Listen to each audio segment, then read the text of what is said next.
Alrighty then, g'day guys, and welcome. My name is Michael. I am the Dead Aussie Gamer, and welcome to our Dungeons and Dragons 5th edition adventure, Curse of Strahd. Joining us today are these wonderful people you can see to my left here. All of these, my wonderful Patreons who help support the channel, keep the lights on here at the Dead Aussie Gamer Studio, and of course, get to enjoy this game that we are embarking on. Now, if you're wondering why I'm putting on my best evening late night radio voice, that is because for those of you who've been following my channel and all the escapades I've had, I have lost my voice. So I'm going to try and talk about all the horrible things that I'm about to put my players through while sounding like this. I'm terribly sorry, Vagag, but your brain has come out of your ears. You are dead. Okay. We are sad. Yes. See, I'm great. It'll sound awesome. It'll sound like what's his name, Vincent Price doing stuff, you know. All right. I'll just go stand over here. Yeah, that's all right. I need you to have that mustache now. I do, just a tiny little Vincent Price mustache. Yeah, that's it. Okay, and for those of you who are too young in the audience to know who the hell Vincent Price is, let's move on before we figure out how old Michael is by introducing our wonderful players and the characters that they're going to be playing, starting with none other than our dear friend Charles, returning to the role of Argento, the Dragonborn Paladin. How are we doing tonight? Doing flippin' awesome. Tell us a little bit about Argento. Well, Argento has been absent, as you've mentioned, and he's in a bad spot. He's inside a place he never thought he would be, and that's old Webfoot's mouth at the moment. So, Yep. It'll be interesting to see how it was like to be a resident inside of Webfoot's body. I don't know how that really is going to go well with Argento, but we'll see how he plays it. But anyhow, he's hopefully going to come back, and maybe I'll smash Webfoot in the head or something. I don't know. We'll find out. There you go. Just rip him over from the inside out. Also, I Eat think his mom's banana bread. also, I think your microphone is doing the auto adjust thing, so just keep in mind of that. Next up, of course, playing the role of the human ranger Ipsellus is none other than our dear friend Kyle from Play Nerd Allies. Yeah,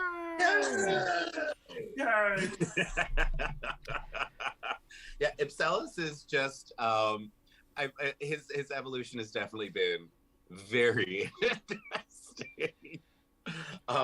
Used to be a Simic, now is human.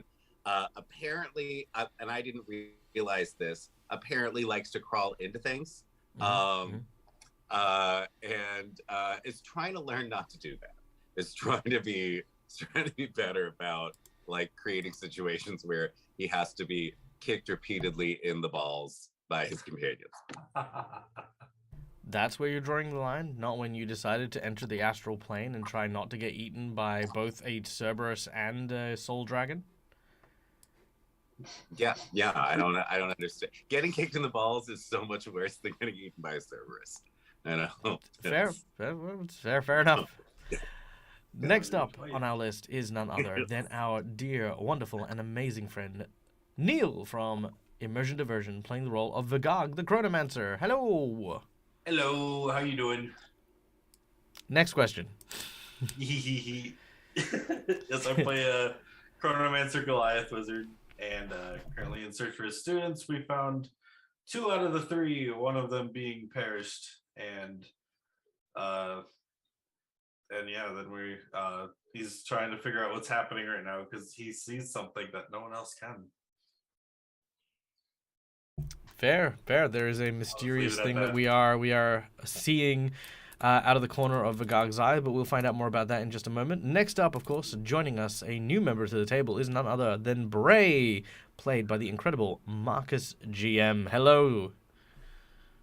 Incredible, huh? That's. Do you not want to be incredible? Incredible? Well, that's a word that's incorrigible? described me before. Indemnable? But yes, I play Bray. He is a human rogue who was born in Barovia, and he's still got a little bit of secrets that he hasn't revealed. Shh, don't tell anyone.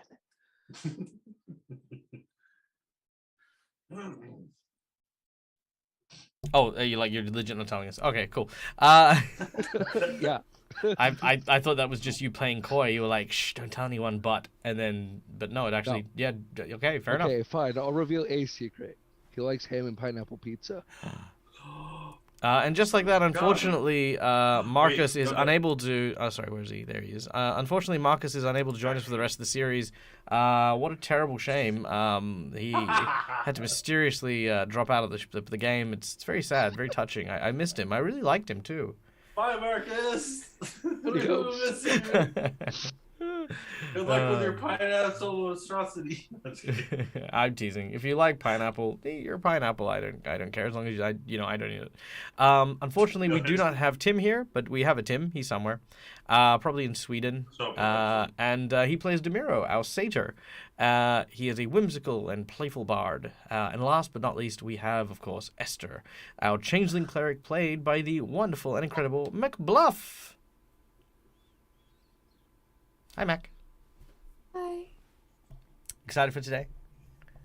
I am. How? Well, I know. It's so hard not to ask me how I am, because yeah, I've lost my voice. Have you had fun with the games though? I have. The games have been incredible, and I'm not lying. I've had, the marathon game that I did is the best game I have run to date, and I'm very, very proud of what we did. But me, Dredd, and Rob, we all put our best foot forward, and then we had our Jasper's Game Day games, and once again, it was just an absolute blast. And if you have a chance to, definitely go check out all of the performances that we did, because they are well worth the watch.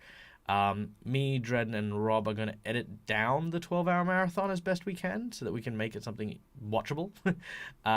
So stay tuned. Stay tuned for those. But if you want to watch the full version, part 1 is on Dredd's, part 2 is on Rob's, and part 3 is on mine. So there you go. All right. Let's see. Now, as always, guys, we're going to give a quick shout out and thank you to our sponsors for the channel and for the show. We have, of course, Hero Forge for the wonderful artwork you will see on the stream today, Sirenscape for the beautiful sounds that will accompany today's game, and Fantasy Grounds for the VTT that we use of choice. Yeah, sponsors. Boom. Now, in addition to this, I would like to take a moment to welcome and thank you guys in the audience for coming and playing with us today. There is a number of ways you guys will be able to join in the fun and be able to influence the course of the game. For $5, you can award hero points to the players or jinx points to me. These can be used to stave off death, petition the GM for stuff, or, of course, give advantage to their next checks. I can use, however, jinx points to cancel these out, so we can add a bit more chaos to the mix. For $10, we will draw 3 cards from our plot twist deck, and what we will do is we will play one of those immediately. You guys will get to decide, or whoever donates will get to decide what that plot twist is. For $20, we will give someone the coveted golden 20, but it looks like everyone is locked and loaded for nat 20s today, so that's going to be great. And lastly, for $50, we have a boost to one of the bosses the group will face, or potentially a magic item that the group will find.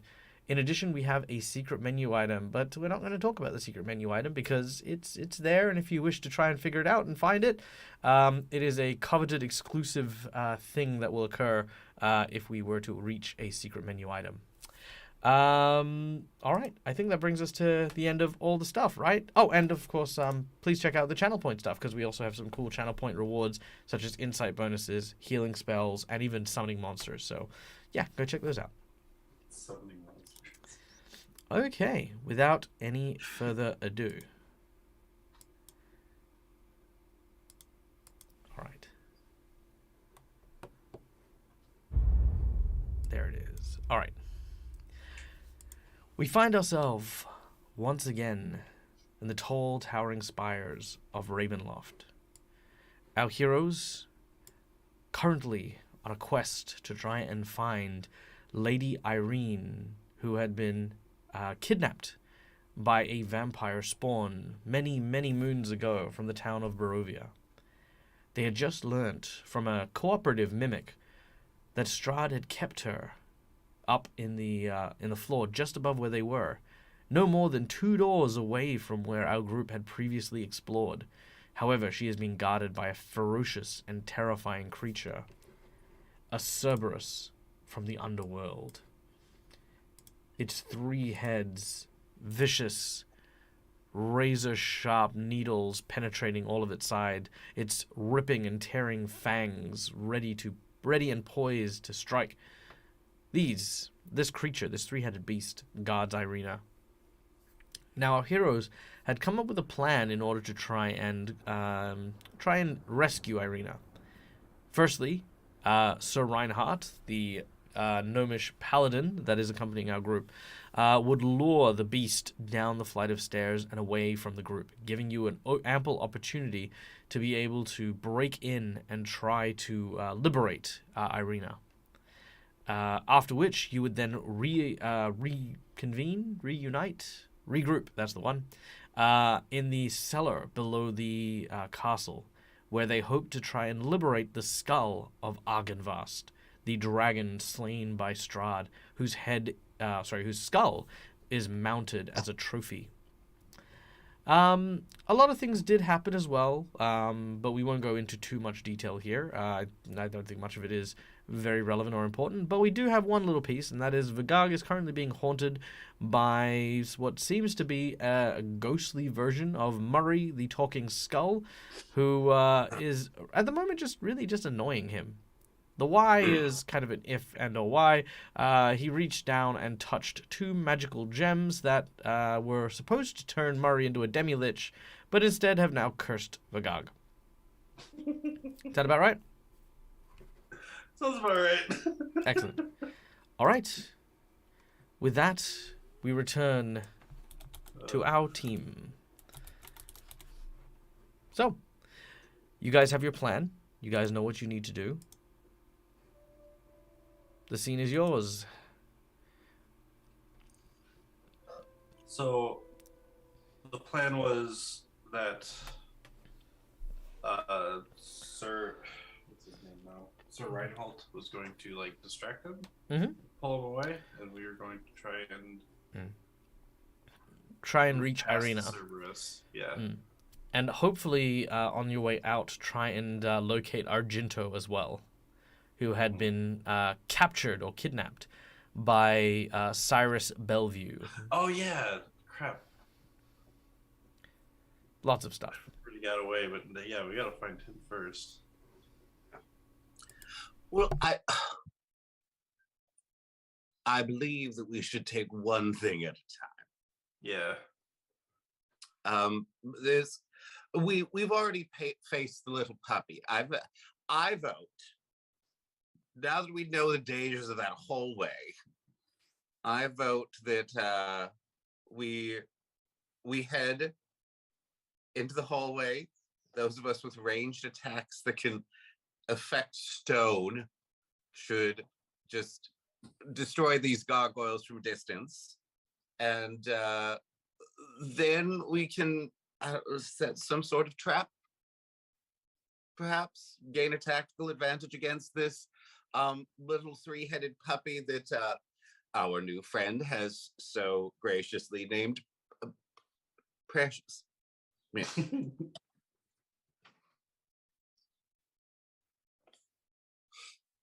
Yes, no, yes. Hey, Bree, can I ask you something? Bray, can I ask you something? You've seen Precious multiple times throughout the while you were staying here, waiting for us to, or while you were staying with Reinhardt, right? How well is her senses, or his senses? Like, how good is their smelling? Well, imagine a dog. Now imagine a dog with 3 heads. That is Oh, I saw one. Just put the senses of one dog, multiply it by 3. Okay. So I was gonna say I could probably make us invisible, but if he can just smell us, then we. Yes. Esther. Yeah. Oh, I wasn't raising my hand. Sorry. Oh, sorry, I thought you did. It's okay. Although I would ask if did we have a long rest while we were going in between the safe areas? Negative. Okay, just curious, because then did we? I don't think any of us put on the cloaks of protection, or did we? Cloaks of. I think this would have been right after. Cloaks of we, Elven kind. No, you have not Oh. yet. Okay, thank you. I think Sorry. this would have been right after we fought the mimic. So After we had a lovely conversation with the mimic. yes, we fought it and then had a lovely conversation. Reinhardt bangs his hammer on the table. As he does so, he tries to gain everyone's attention. He barks out that this wasn't up for a discussion. This isn't about trying to outsmart the creature. If you think that this creature can be reasoned with, or it can be negotiated with, or we can get past it without at least sacrificing something, then maybe you aren't as world wise as I had previously thought. I don't believe I suggested any of those things. I suggested that we set a trap for it in order to gain a tactical advantage while we destroy it. That's what I suggested, Mr. And why didn't you simply destroy it before? Was there something broken with your destroying weapon, or maybe it's that you need to actually ambush someone and attack them from the back like a coward in order to destroy them? Yeah. Perhaps he was Simply waiting for the because right time to jump into its I mouth. am not so silly as to believe that everything can be killed by bashing it in the face. And yet, you're the there are one better ways suggesting to that do we are things. trying to kill it. I'm not trying to kill it. I'm just trying to get it out of your way so that you can do what we need to, rather than waste more time getting torn asunder and whittling down what little resources we have already. Ugh. In Tem's voice. Esther.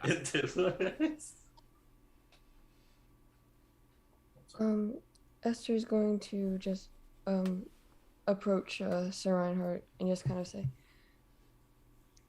I think you would actually be right in believing at least I never got a world wise. As much as I'm willing to sacrifice, I've never been able to comprehend the idea of others sacrificing quite as much. And we are planning to go right after this, right? To Yes. enact The idea is once you save Irina to try and get her out. But we're planning to get out of this room right after. We're just like, okay, it's time. Well, the plan, at least was, Reinhardt will go first, lure the dog. The dog will chase Reinhardt. Reinhardt will try to outmaneuver him and use some of the backwards tunnels in order to lose him once it's made chase. After it's run past you guys, you're going to go in behind it to try and find Irene. Mm-hmm. Then, if that is the plan, Esther will kind of hold out a hand like this to cast Death Ward on Sir Reinhardt. Reinhardt gives you a knowing look, mostly a grateful look, as he says, "If you want to try and ambush this thing, be my guest, but we aren't trying to kill it, because I do not think we can. If you figure out a way, then by all means. But heroes, powerful heroes, have all died here in Strahd's castle. We're not trying to kill the monsters. We're trying to escape with our lives." Fine. Let's kill the gargoyles. Let you distract the Cerberus. We'll go grab the girl and then do whatever else we do in here. And then he... Sorry, Reinhardt says, "No. You stay here. And when you hear the dog run past, you then go." Yeah. Good. All right. So Reinhardt, really quick. Oh my god. No, last thing. If you see Argento as you're running away, just take him with you. No, I was going to push him down a flight of stairs. Okay. These people, I swear, and he's moving out the door and he's just cussing at you in Gnomish. Like they're as Reinhardt makes his way, you can hear him sort of banging every now and then on his broken shield. Yes, Esther. He did let me Yes, he did. Okay. Yeah, he let you cast it on him, and he thanked you for it. As he steps out, he's taking a few steps, banging on the shield, moving very, very carefully as he does so. Now, All right. all of a sudden, you hear. Nope. Let's try that again. Oh dear. The distant sounds of howling, then footsteps. Everyone get ready. And suddenly, a roar rushing past the door. Something heavy hits it. Dust falls from the ceiling and makes its way down. It begins to get further and further away. You hear the clanging of metal. Oh. All right. Let's go. All right, team. I'm gonna head up into the chamber that we know has the gargoyles and immediately try to start destroying them. All right. You begin to rush upwards. You make your way here. Let me just add everyone to the map here. We have Vagag, Bray, Ipselis, Demiro. Reinhardt is not there. Esther. All right. There you go. The door here and here are now open. And the Cerberus, despite it being right there, is not there. All right. As you head in, the gargoyles here line both sides of the room. All right. I guess we'll go into initiative here. Oh dear. Just remember, if we can't destroy them, we don't need to worry about them too much. Remember, if we just stay out their line, then they can't get to us. All right. So let me handle this then. Nope, doesn't want to. Oh, right, Adoy. That's why it's not working. One moment. Just putting the gargoyles. Actually, me and Bray could handle them. And There we it's go. just, you have a bow now, or do you have a bow still? I do. All right. So I think we all should just range fire these gargoyles. Just don't waste too much energy on these. Remember, they can't reach us if we don't get too close to them. Just keep moving. All keep right. moving. And our two Not gargoyles. only do I have a bow, One, but- two. There we go. a little something you might not know about me. I can turn my arrows into force damage if I want to. These gargoyles literally won't know what hit them as they turn Right. dust on the floor.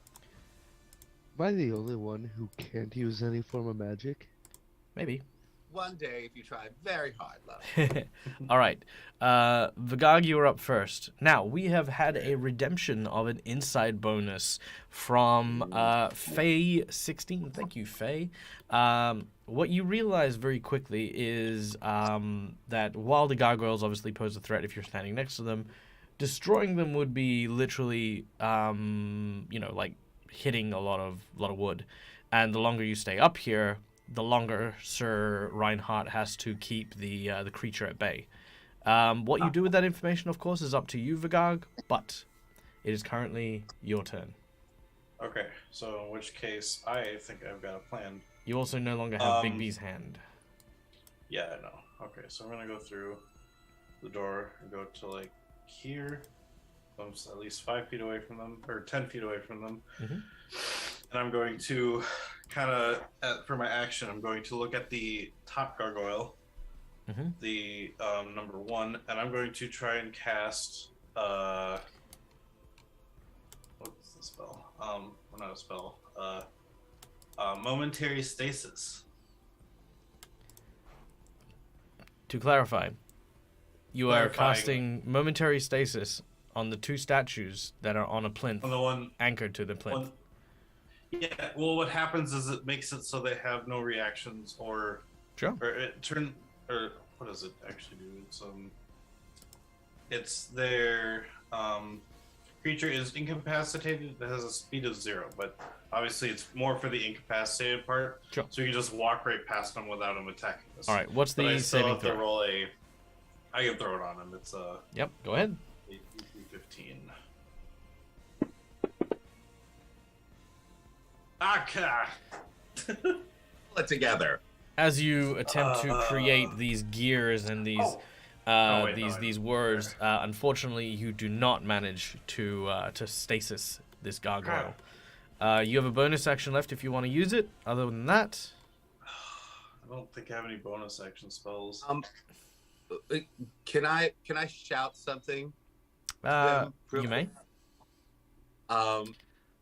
I just need to check and make sure that I do have this spell. That I'm trying to remember which. Yes, I do. Okay.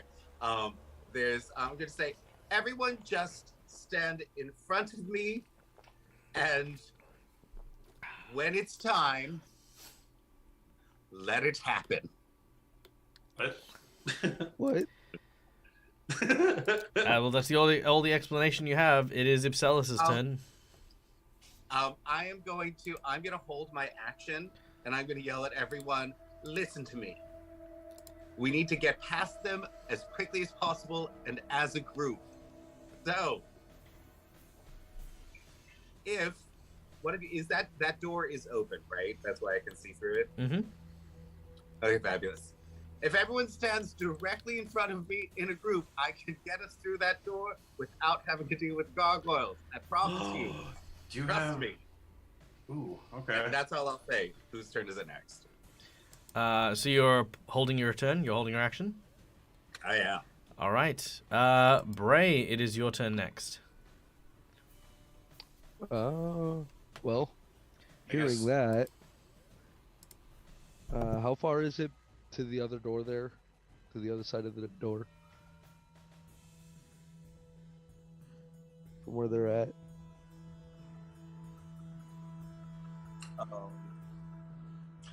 That would be from you. It's 5, 10, 15, 20, 25. Like 40. It's 40 foot. Oh, Yeah. all right. Well, don't know if they're technically counted as engaged, but if they are, then he'll disengage for his bonus action and then just dash all the way through. Oh, so you're gonna run up to him and then bonus action Disengage. Yep. Okay, cool. That's awesome. Yep. Okay, you run cool. up and then bonus action, disengage, and make it into the next room. You are now in what looks to be a dining hall. As you walk in, dust immediately assaults your lungs. A sweet yet pungent smell of decay filling this room. At the center, my a large allergies. oaken table, and set with fine china that hasn't been touched in many, many years.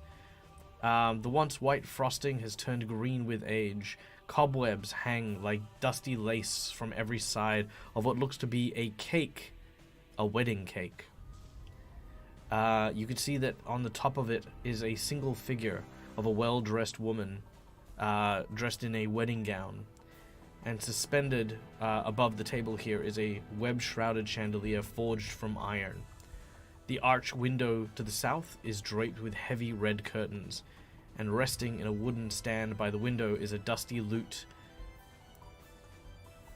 Now, you can also see that... Oh, and there's also a harp nearby as well. There is a door to the west and a door to the north. Alright, that's where you are. We then go to the gargoyles, who can't reach anyone and can't do anything. Demiro is not here. Probably just be like, Demiro, just come stand next to me. He does not. Okay. He will do something later. Alright. Oh. Let's see. Thank you. Okay. Sir Reinhardt. Running and being chased through the castle. Reinhardt is quickly set upon by the Cerberus. As he makes his way to the chapel downstairs, you can see that the Cerberus has started to knock over some of the pews and make its way, growling and hissing at the paladin, who's slowly but surely trying to make his way further. He's yelling out, "Come on, take a bite out of me, you bastard!" The dog continues to encroach. As it does so, Reinhardt sees that he doesn't have much length left in the cathedral. He sees the way down, a staircase. Maybe he can make it. He ducks and darts and runs for the opening. The dog pounces and leaps. And as it's about to bite into Reinhardt, a heavy warhammer suddenly strikes the creature in its midsection. Argento, if you could make me an attack on the Cerberus, please. I will share. Sorry, one moment. There we go. I'm going to share this with you.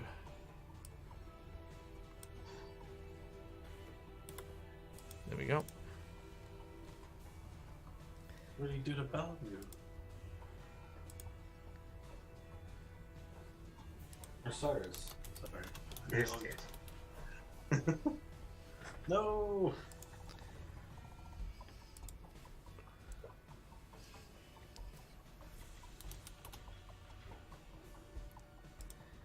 All right.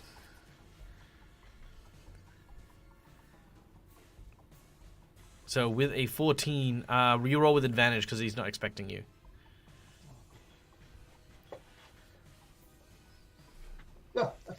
Oh, well, it's clearly not meant to be. You do have a nat 20 and a hero point if you want to use them. I'll use the nat 20.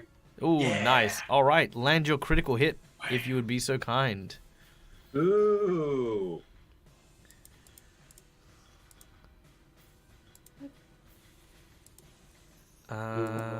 Yes, Esther.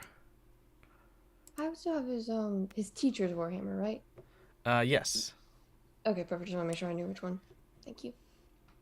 All right. All right. So dealing your damage, you've dealt. Sorry, you need to hold left shift and then drop the damage onto him for the crit. There it is. Beautiful. 20 points of damage. As you hit the underworld Cerberus, it crashes into the pews and lands. Two of the heads start barking and snapping at the other as they attempt to try and stand up, but they seem to get in each other's way. As you emerge from what looks to be a side alley, which, there we go. Sir Reinhardt looks at you and says, "Where the hell have you been?" You don't want to know. Well, actually, our audience would like to know, as someone has just purchased the secret menu item. Oh. What? All right. Thank you What the hell so did you just much. say? Mwah. Thank you so much for our lovely donator. We greatly appreciate you. That is so kind and so generous. We're going to now cut. We're now going to cut to an extra scene. Esther, we will come back to your turn in a little bit, but if you would allow me, there's a. Go right ahead. Okay. So.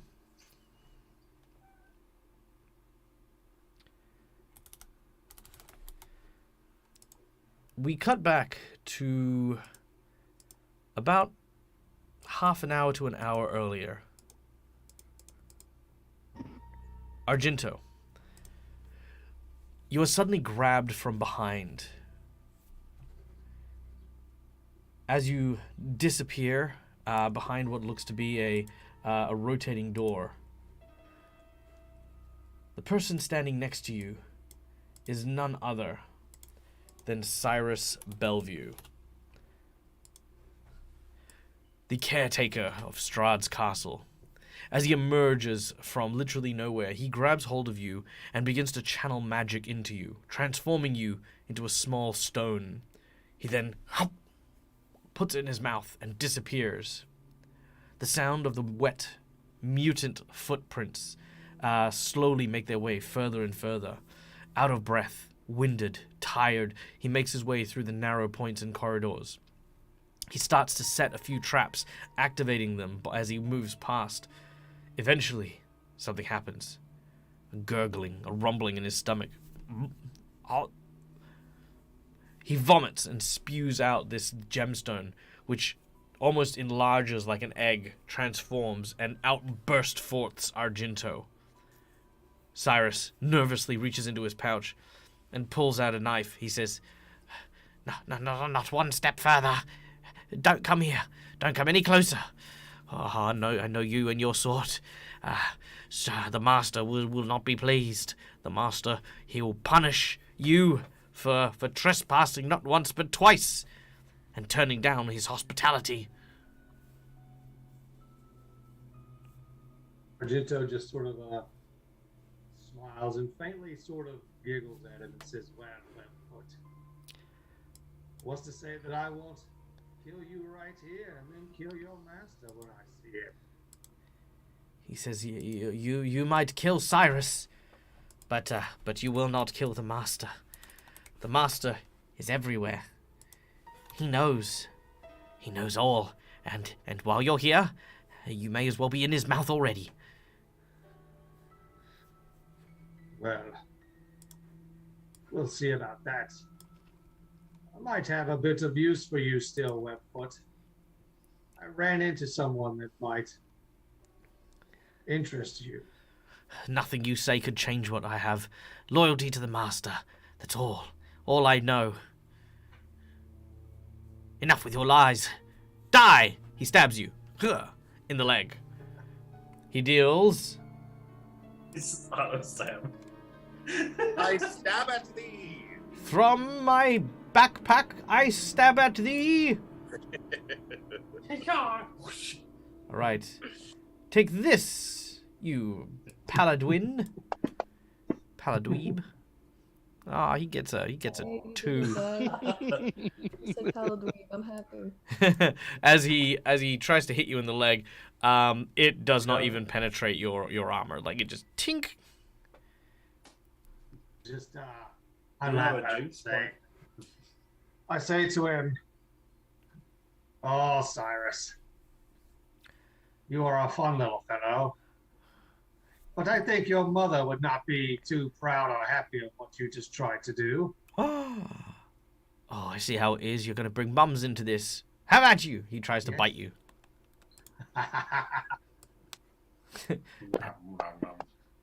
Oh, that was very close to a nat 20.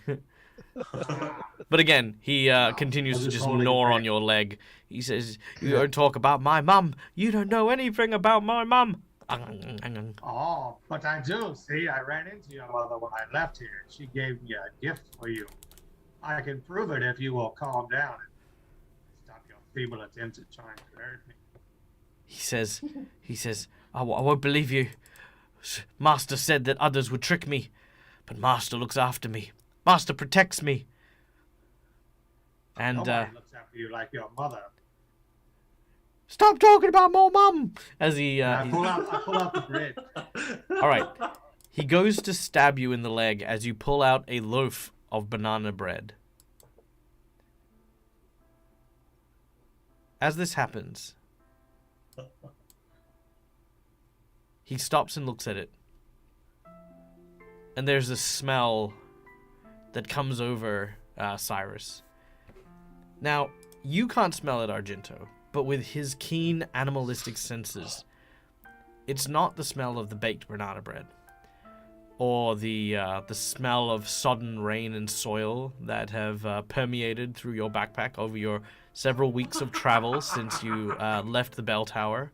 Not the scent of blood from all of your vast amount of injuries and the like. No, it's something else.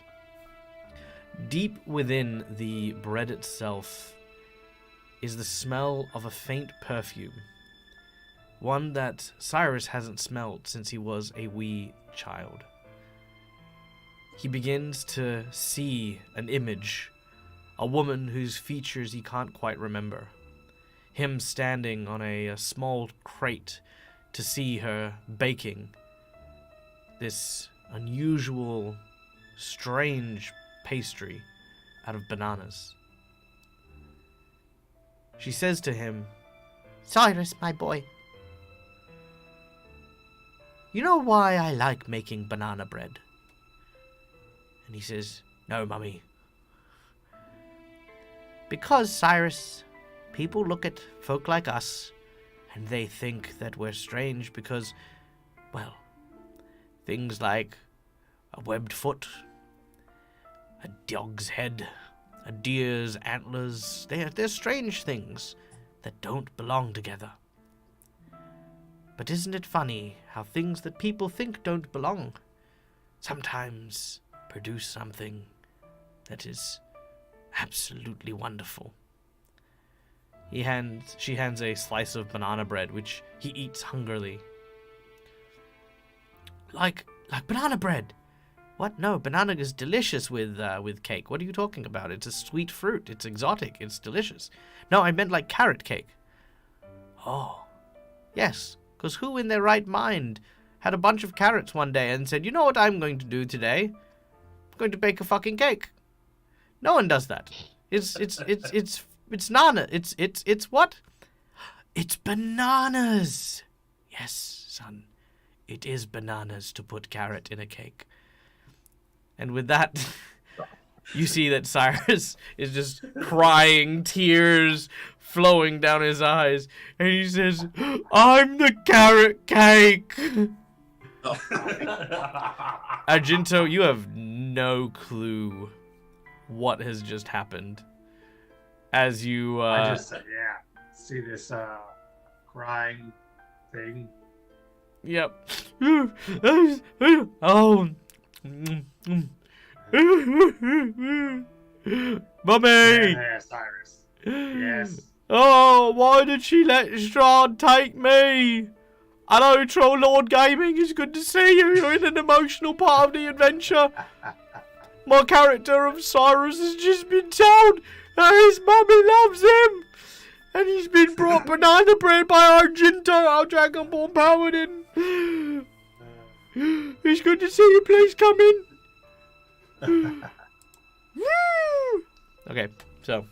Argento sort of lets it out, but then he tells him, "Yes, Cyrus, I once had a mother too. Strahd took her from me. No, so your I know mummy. how you feel. I'm here now to tell you your mother still does love you. And I brought you this gift from your mother." I don't know what to say. I've not received a gift. Not since I started working for Strahd. Well, This means more to me than anything. When I agreed to work for the Master, he swore that I would never step foot off the castle grounds again. I had to make sure that all the secrets that Strahd had would stay within the castle walls. He told me I'd never see my family again. But in a way, you've brought a piece of my family to me. Thank you. Thank you so much.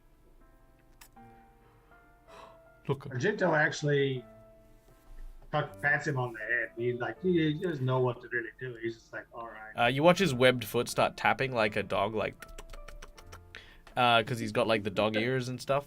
He says, "You know what? Sod it. Listen, you got to get back to your friends. There's something you should know." We now return back. Oh. We now return back to the scene of the battle. All right.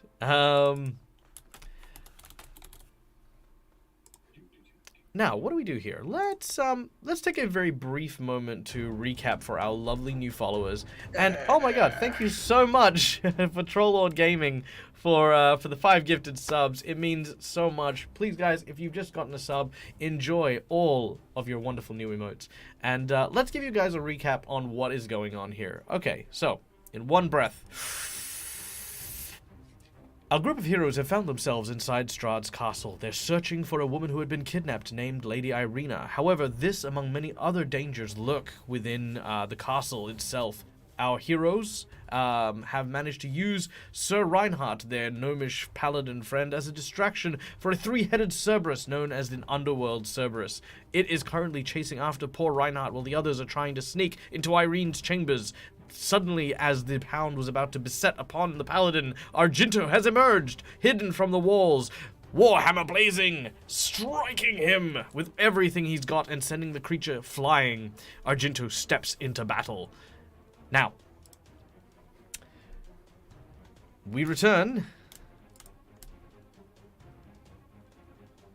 There we go. Nope, wrong one. There we go. Nope. Also wrong one. There it is. All right. We now return to the other battle that is currently undergoing. With the Warhound now distracted, 2 gargoyles flank the entrance to the section where you were told Lady Irina would be waiting. Esther, it is now your turn. What does our changeling cleric do on their turn?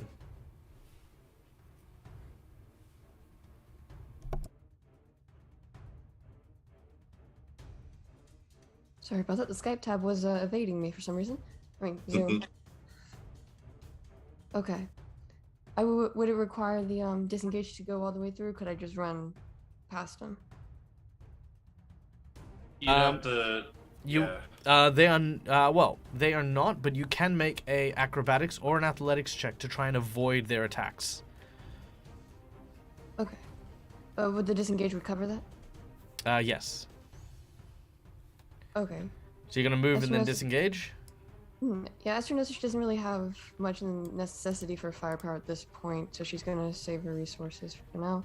But Not once a she gets to where Bray is, because I'm guessing we run about the same spot, gonna look to Bray and say, Irina knows you better than any of us. You have to be the one to get to her first. You have to know that she's okay. We hope you get there. We're gonna be right behind you, alright? Great nods. Alright. All right. You rush past the creatures lunge to try and grab you as these 2 gargoyles try to stop you, but they cannot do so. Which brings us back to the top of the round to Vagag. I just Do turned I, to. when I get my turn, I help. Oh, it. sorry. Yeah, he was gonna help. Oh his yes, turn. sorry, yes, you Yeah. held your turn. Sorry. Yep. As everybody is sort of just running past, not paying attention, I'm just gonna be like, the Gog. I Here we just. go. Okay. And I'm ready. I just, since you've already used your actions and things like that, I'm going to cast Gust of Wind on you so that you get forced to the door. Okay. And thereby avoid attacks of opportunity. Don't work like that. That's kind of cool. There is, and then I'm going to run through. So you see me sort of pull, this sort of tornado starts, this little mini tornado starts up in the stairwell, and I sort of like grab all of this wind that's flowing through and shove it at Vagog and Demiro, force it to knock the door, and then I'm going to try to run past and avoid the gargoyles on my own. I just go flying. All right, very well. You guys go flying past. Now, this is a forced movement, so neither of them get an attack of opportunity, and you are going to move through. I'm going to try to acrobatically All right, make an acrobatics check as you through here. try to jump down. And if I can, I would like to use my bonus action Mhm. to shift the direction of my gust of wind to try to like speed my movements. So yeah, basically you'd be going around the same time as Vigag and Bray. Vigag and Demira. All right, acrobatics. There's acrobatics. And I'll give you advantage. Ooh, yeah. And would this be acrobatics or athletics? I would say acrobatics, because you're having the wind carry you. Fabulous. All right, let's see. Not bad. Let's see. That is pretty good. How good are these guys? They are not very. So, yep, that'll be perfectly fine as you make your way into the room and out of the reach of the gargoyles. Landing very gracefully. I might add. Vigag is just rolling. Oh.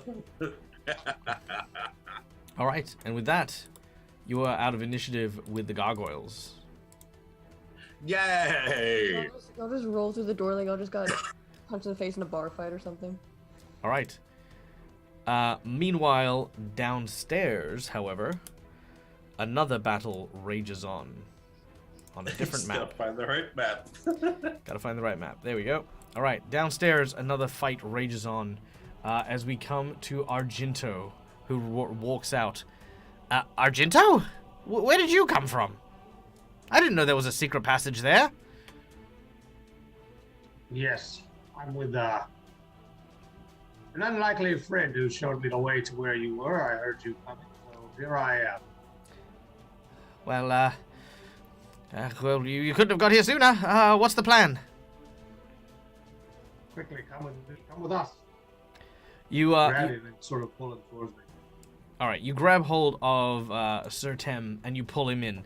As you disappear behind the door, you can hear the sound of the werewolf as it crashes into the side of the wall. There's just this sound of scratching and clawing. You hear from the creature as it's moving back and forth just beyond your reach. And you too have evaded your encounter. All right. We did it! Well done. So there's a big table in here with a wedding cake, a harp, and a couple of doors. Yes, you can see a door to the north, a door to the west, and you see a large heavy-set curtain to the south. Of course I want to investigate. I want to see what's going on with this harp, what's going on with the cake, what's going on with the curtain while other people do their thing. Sure. Let's see. Let's start with the first thing.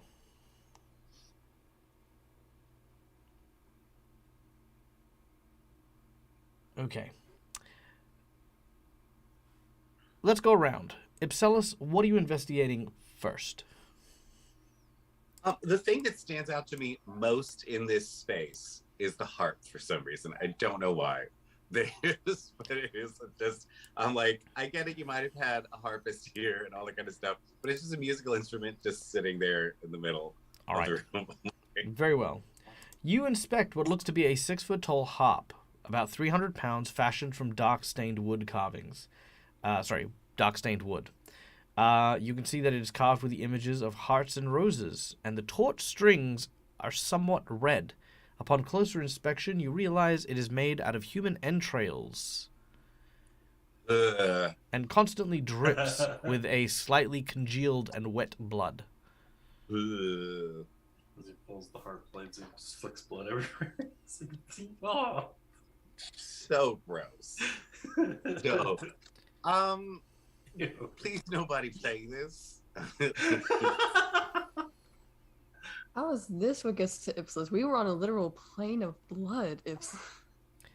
Yeah, it's something about the fact that It there felt like should home. be something beautiful, creating lovely music, and it's just literally a pile of guts bleeding on the floor. Well, no, it's a very, very finely crafted harp made of bones Very, and they're guts. very finely crafted. Yeah. Oh my god. I mean, you don't I even got know if it sounds good. I'm Miro not, gets first I am strike. not going to play this. I see you. I see you. The Miro can have All first dibs on that. All right, Vagag, what are you doing? Well, Magog, he was told that we gotta find Irina like immediately. So like he's just checking the door to see where the next place leads to. So he's running over to this door. Sure, not a problem. Bray, what are you doing? Bray, the mimic told us which like way to go, right? Yep. Yeah, so he told us Oh, yeah, like that's right. which ways to go. So Bray is now hyper focused on saving Arena. So yeah, he's gonna head up there too. It's over to the west. What? Yeah, it's to the west. It's the door to the west. Oh, then yeah. For some reason, This one. my map goes black every time I try to move my token. Oh, I don't know why, but that's fine. All right, you may open the door if you would like by clicking on the door. If I could see the door, I would. Oh, because it's actually legitimately dark and no one's got a torch. Hold on, let me see if I can fix that. Oh.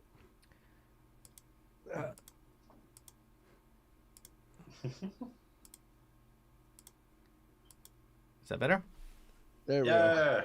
All right, let me also give Demiro a torch while I remember to. There we go. There you go. Much better.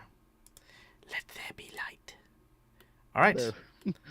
So And yeah, he you opens open the door. the door. Inside. Hmm.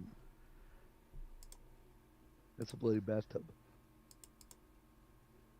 Okay, hopefully This that'll. with the goddamn party. Come on, baby. Oh, bloody jelly. No, I'm just kidding. Come on. It's just strawberry jam. Do the thing. Hold on. Sorry. One moment. Jam leaking into the blood. Apologies while I just That's very try heavy. to tame Sirenscape real quick. Jam it, Strahd. Jam it.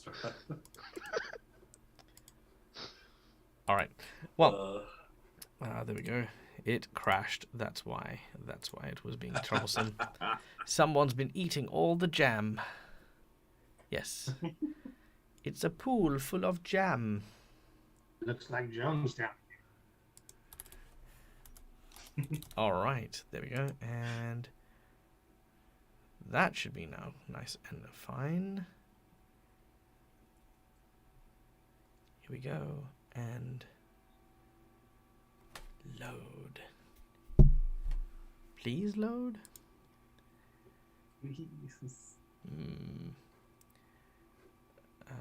With jam on top? With jam on top. Oh, that actually worked. Okay, hold on. Yeah! Sweet! There we go. All right. Hi, Karen. Okay. Dun, dun, dun, dun. I need to upgrade my I was computer. trying I to really find the It's Jam scene from Gravity Falls, but I couldn't find it. do. Just a moment. Okay, and Nice. come on. This is very Oh, important, by the no. way. Otherwise, I wouldn't have stopped to do this. It's okay. Yes, It's okay. I'm good. While we're waiting, we'll just sit We in can quiet sing. contemplation of all If our you're adventures. gonna delete Sirenscape, clap your hands. Oh, it just started. The intimidation factor. Yeah, that's right. No one messes with Dag. Are we jumping into Ave Maria? All right, there we go. So, Bro, too free. red satin curtains hang high in an archway as you enter, just immediately to the south of where you do. In the center of this room is a large tub with clawed feet, the tub filled to the brim with blood. As you enter, you can see a bright and brilliant red leg erupting from the surf. Well, I say erupting, but more like more very sensually lifting out of the blood. As it does, a second places itself on the lip of the bath, and you watch as matte, wet, red hair bursts from underneath the water, the blood. The figure you see standing before you is Irina, drenched in blood and sitting in the bathtub. She places both hands on either side.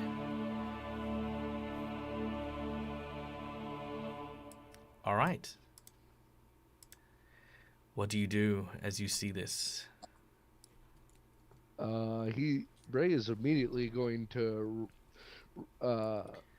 hold up his bow and knock an arrow, because he does not trust this for a second. As you do so, her head suddenly and sharply turns towards you.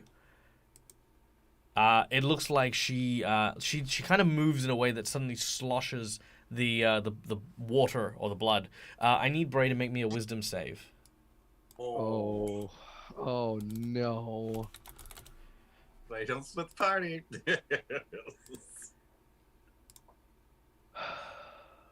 You could do it. You have a nat 20. All right. I'm gonna use my nat 20. You can use your nat 20. Would you like to know what it's for before you roll your nat 20? Actually, yes. You blink, and as you open your eyes, the bathtub is empty. Oh. Would you like to still use your nat 20? No. Okay. Gonna pocket that. So. There's a. On the basically, you start to look around on the walls, the floor, the ceiling. You have your bow still ready, kind of looking anywhere that it could be. You hear her voice. You've come a long way. I thought you were done with the family. I thought you had had enough.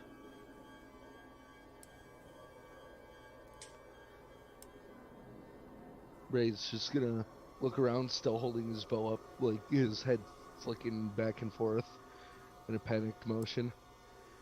You're not real. I'm not real?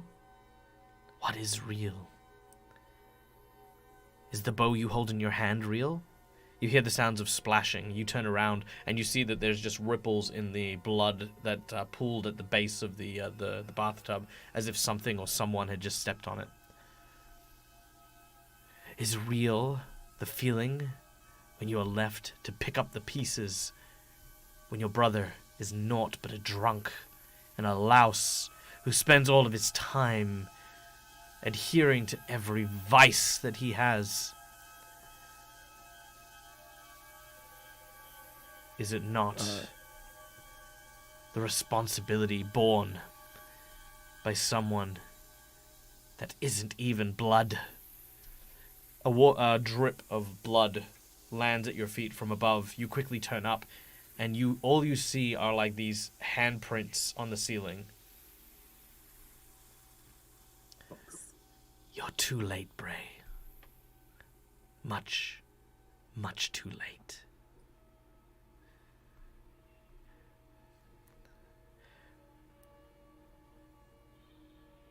All right, Bray, what do you do? Bray's going to try to remain as calm as possible and close his eyes, take a deep breath to try to focus his mind. Are these things that are happening in a specific pattern? Or are they just random bits? Very random. Are they moved? Okay, I was gonna say.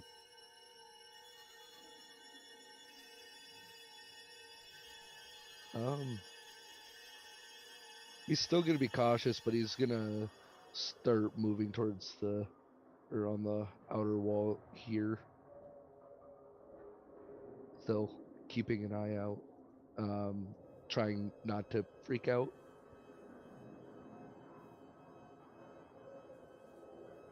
All right. Meanwhile, Vagag, you inspect the following room. A large study opens up before you with a blazing hearth. Roiling waves of heat lie within this room. And at its head, at the top of what looks to be the fireplace itself, an immense portrait of a beautiful-looking young woman with auburn hair. She looks almost to be an exact double of Irina, but a different name emblazoned on a plaque beneath. Tatiana Strahd.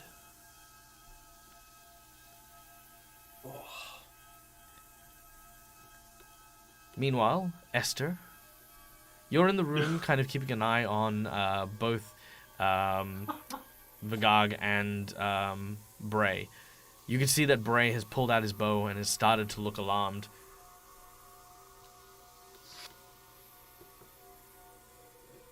I'm guessing we didn't hear any of that. You do not, no. So they Okay. just hear me talking to myself. Alright. I'll quietly motion to Demir and Ipsilus, because I know Ipsilus is in the same room.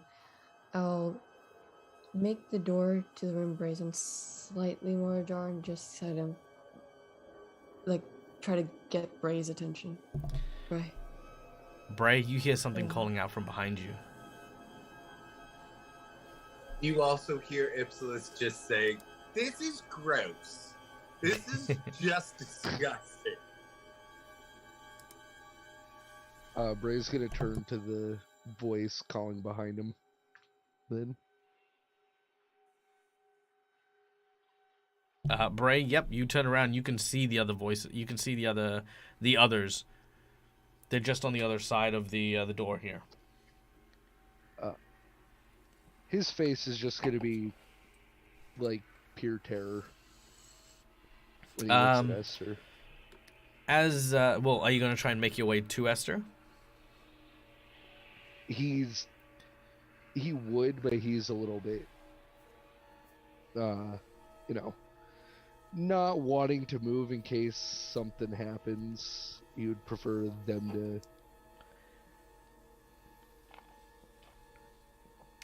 come to him. Sure.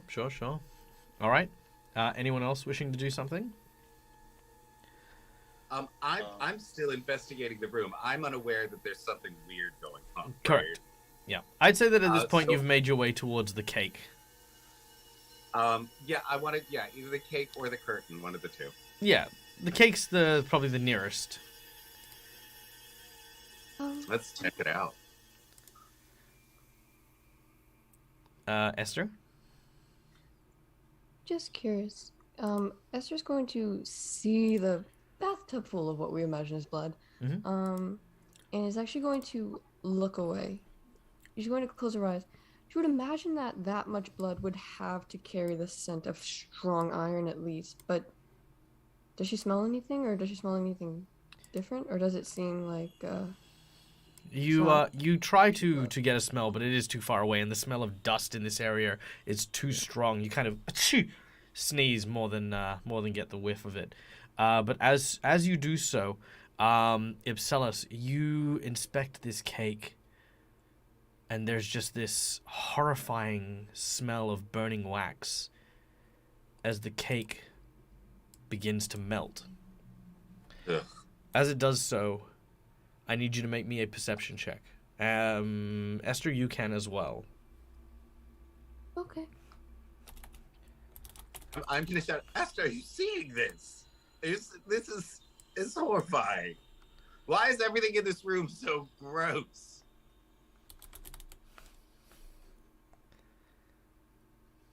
Oh, that's not good. Oh, Oof, not ideal. Wait, did mine not come through? Yours did not come through. Okay, I'm so sorry. Okay, you can try Let again. me try that again. There we are. Oh, okay, that's better. All right. Much better. Yay! All right. Let's learn more about this disgusting cake, shall we? Oh, well, you don't need to Just try to get because the it's not the cake get the that gets your level. attention. Well, She did literally have her eyes closed, so I guess that makes sense. It's true. It's true. All right. It is not the cake that gets your attention. It is, in fact, something else. Here we go. I think it is this one here. Yes. Sorry. There we go. And at this point, turning behind you, the wind blows open the curtains. What appears to be a fleeting glimpse of a humanoid figure in the curtains itself, as these kind of hands with the red curtains draped over it reach for Ipselis and try to grab you by the throat from behind.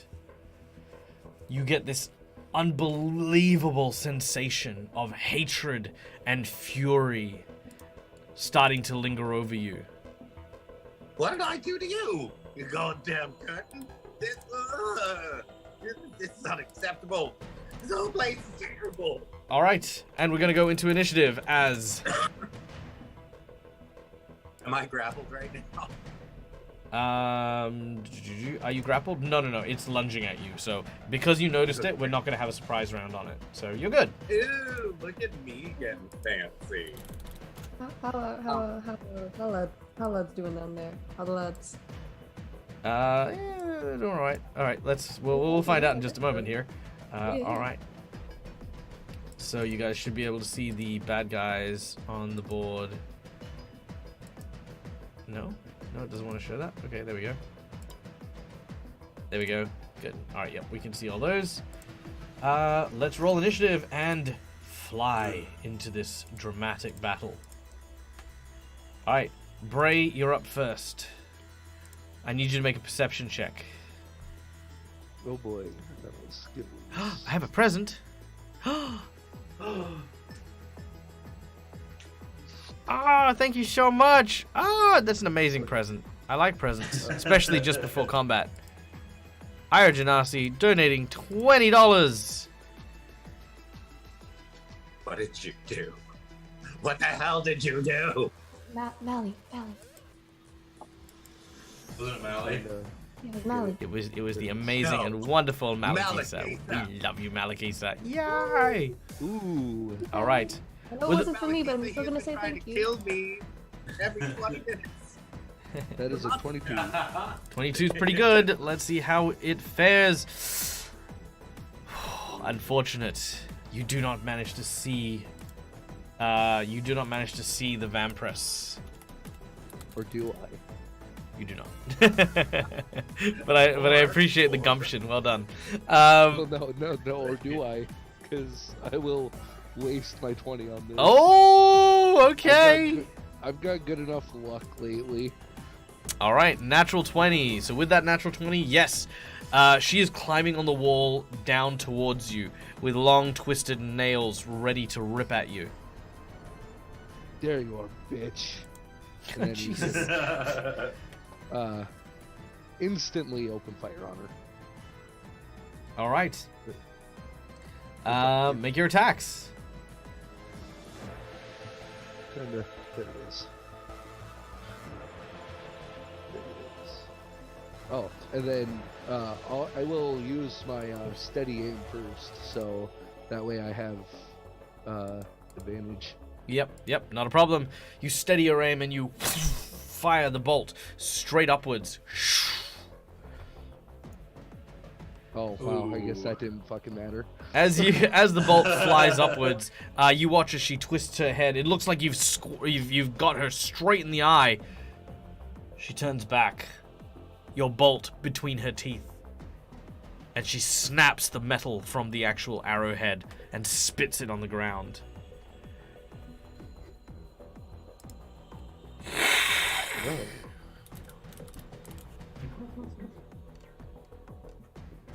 I guess that's all I can do. All right. Very well. We then carry on. Do I have any cool vampire sounds? I feel like I should. Give me a good vampire hiss, please. Is there a? I mean, this is like, you know, thing. Here we go. This is a thing. Oh, hell yeah. That's it. All right, so you hear that coming from the room where Bray is as well. All right. The Vampiress is going to try an unarmed strike against you. That's a 24, which will hit, Ooh. dealing a total of 6 damage. As she does so, she claws at you and grabs you, lifting you upwards as you scale up the side of the wall. Esther, you do not see where Bray has gone. Ipselis, it is now your turn. Me? Yes. Okay, so I understand the situation. I've got a curtain coming for me. Yeah, basically. Aware of what's going on in the other room. Yeah. Although you probably heard the hiss. Okay. All right. I'm gonna say that Ipsilis is really just like so like distracted by how gross everything is in here that he sort of dismisses that as something else, because there's also a monster in front of him. My final question is my Gust of Wind still active? Probably not at this stage. Not unless you want to create a fog cloud here, which would only impede all of you. Then I am going to, as I see this thing coming. Sorry, let me just turn down the music a little bit. And this thing that I'm seeing, it's literally like a curtain. It's like one of those ghost costumes, right? Like it's something's underneath it. I love it. That's hilarious. That makes me so happy. Then I will. This is there's too many fun things to do. I will first cast because it looks like fabric. I'm gonna cast Searing Smite as a bonus action. And then you see me just like pull out my bat, and I'm actually gonna try to aim for either what's under it or like the curtain rod, like see whatever seems a little more solid than the Probably curtain the curtain rod, I'd say. All right, I'm going to. Then I'm gonna jump. If I can like maybe utilize this thing in front of me as like a platform, a way to sort of do an acrobatic jump up to just like smash this freaking curtain rod, see if I can just take it out at the source. That would be fabulous. Sure, make an athletics check to jump up and try to hit the curtain rod, to drop it down on this creature. Right. Come on, athletics. Let's do it to it. Ooh, that is bad. That is awful. That is bad. All right. What do I have as a player? You have a hero point and a nat 20. And I can use my hero point just to reroll, right? Correct. Let's do it, because I like my fun epic combat. And it's a crit. Nice. Correction. Oh, no! Correction. It was a crit. Roll it again. I'm going to take a jinx point. You hurt me so much. I hurt so bad. I can't have nice things. Your because of you. your 20s are so delicious. They sustain me. No. So as you jump up on the actual table and you go to strike at it, it looks good, it looks clean, but as you do so, you accidentally step on one of the china plates, which slips from underneath your feet. As it does so, it causes you to careen forward. Your character is now prone. You do have a second action, which is your standard action, which you can use as a move action to try and stand up, or if you want to do something else, it's up to you. Oh, never mind. Group inspiration. So everyone now has an inspiration. However, it's not divine inspiration, which is the reroll. So you will have an advantage that everyone has an advantage that they can use for the next one. But thank you, Eric. Eric, I miss you and I love you. Thank you so much. Did we get a group inspiration earlier? It's no. Yes, you did. 52 minutes ago. So this is the second group inspiration. Ooh. So does that mean I have an inspiration right now? We all have one that I think we can. You all have one. If Sorry, hold on. Let me rephrase. You all have one, so you're all loaded, and you have one that will expire at the end of today's session, which is this one just Can now. I use my inspiration right now? You can use your Can you roll that inspiration. again? Sure. Okay, all right. I'm gonna do it, damn it. You with your freaking. I hate seeing that much purple over there. All right. Purple used to be my favorite color. All right. As you jump up, you hit the curtain, and the curtain comes crashing down. I do have a bromance with your husband, Witchy Mama. I do, and I can't help it. You know, I mean, look, you married him. You know exactly what I'm talking about. Like, you can't complain. But no, I love you too. Thank you so much, Witchy Mama. Mwah. And a insight bonus from DM Dave. DM Dave. Wow, everyone's coming in. All right, so DM Dave, I'm going to give you inspiration. Now, as the curtain falls down onto the creature, you identify it immediately as an invisible stalker. These creatures are basically akin to air elementals that are normally used as kind of like assassins and murderers and the like. This one, however, seems to be an embodiment of Strahd's visceral hatred. You don't know to what or to whom, but it is all of Strahd's rage embodied in the form of this horrible creature. Is it still covered in the curtain? It is covered in the curtain, which will offset its invisibility for the time being. But that is the end of your turn. All right. At this point, Argento and Reinhardt, you guys are making your way through the invisible corridors between Strahd's castle. Now, I'm going to give it up to you, Argento. Where would you and Reinhardt like to go? Would you like to head to the dining room, or do you want to head to the bathroom?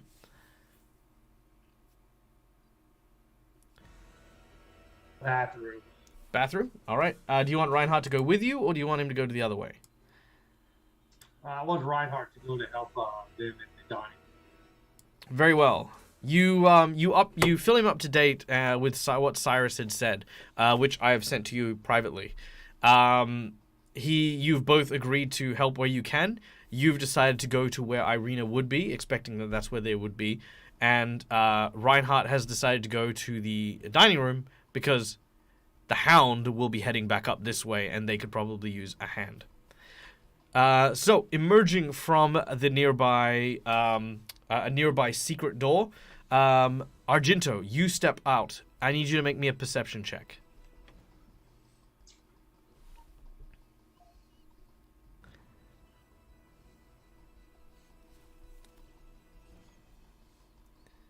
Yeah. Nice. You see Bray being pulled up the wall by by Irina, who is naked and covered head to toe in blood. Up to here. All right. Well, She opens her mouth and you can see the vampire fangs as well. I want to. I'm assuming it will work. I want to cast Hold Person Hold person? on Irina. One moment, please. Let me just check something because I might give you this for free.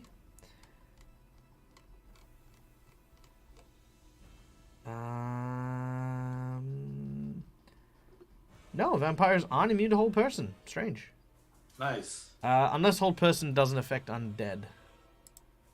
Yeah, if they're not humanoid, then Yeah, so it's not humanoid, so Yeah. it will be ineffective. However, I will allow it to be effective at the cost of a hero point.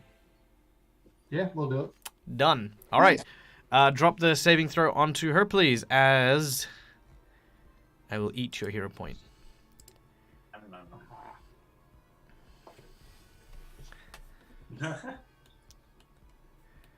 Argento steps out, reaches upwards. The energies of his paladin ways shine silver light through his gauntlet. And he says, unhand her. Or him. It. Yeah. I do not associate gender norms. You are supposed to be Mr. Simba. All right. Did you drop the saving throw on her? I thought I did. Just not like it. Give it another go. I'll get thrashed Right, one equally more in time. my house. There it is. There it is. There it goes. She succeeds, unfortunately. But she will shy away from the silver light from your spell, and I'm only doing that because I took a hero point from you, which means that Bray, you are no longer grappled and you are dropped to the ground. From how high up though? Not very high, not very high. It's like Yeah. the whole room itself is maybe 20 foot high, and she only dragged you up like 5 foot off the ground, so you've only fallen like 5 foot. So you're okay. It's more just the wounds on your neck that you have to worry about as she's kind of clawed into you. You do see Argento. Do you say anything as you kind of land? Oh, thank you. That's not Irina. We need to kill her fast. No, don't kill her. She's not turned fully yet. We can still save her. Bray? Are you trying to say that's my sister?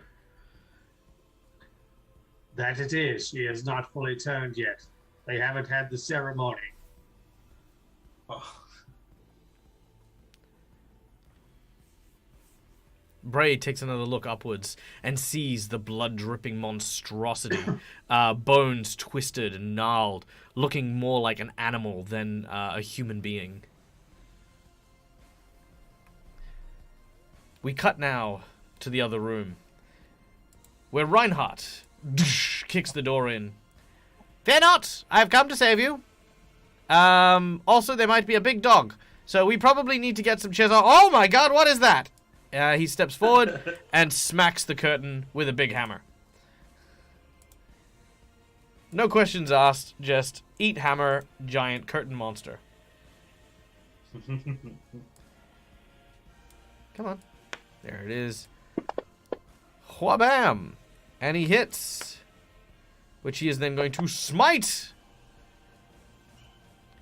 and deal 3 points of damage plus an additional D6 of damage from a Wrathful Smite, which is an extra 6 points of damage. Alright. As he strikes at the creature, the curtain seems to hold on top of it. As he swings, he says, "That's strange. My attack, it didn't seem to find that much purchase. What is this?"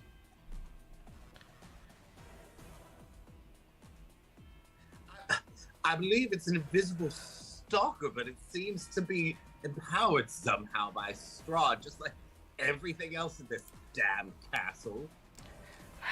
Cursed Also, creature. did you see the melty, disgusting wedding cake? Strahd was going to feed that to people, and that makes him a monster. And not the fact that he's trapping hundreds of thousands of civilians in this nightmarish realm and feeding on them periodically. That's Well, where you that draw the too. line? A melty cake? You should have seen it. Very upsetting. Vagag, it is now your turn. All right. Now. So seeing this painting, ooh, I can't actually see in the room. Can you not? Yeah. How about now? I see it on your screen. I don't see it on mine. Oh, But, let me. Yeah, keep going. I'll sort that out. So, seeing the painting, and you said it said, I forgot what her name, Titania Strahd, right? Okay, yeah. Tatiana. Tatiana Strahd, yeah. Oh, I know what's going on. You're putting it on a different floor, because when I move the map, it's like covering it up with, it's weird. But yeah, I'll move it like that then so I can see. But yeah. last time I was standing in front of, last time I saw a painting that had Strahd's name on it, Mm-hmm. I got, almost attacked by Strahd via the painting. So, without a second thought, Vagog, how high is the painting on the wall? How high is it? I mean, Yes. about I 7 guess foot how off big the is it? ground. Okay.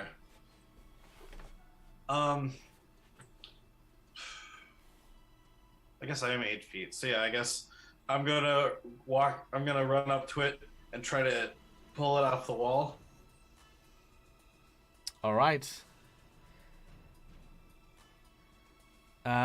You rush over and attempt to pull the thing off the wall. As I you don't do know if it- so,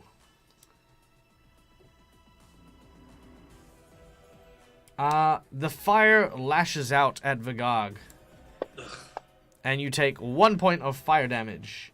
As you reach up to grab the portrait, you take.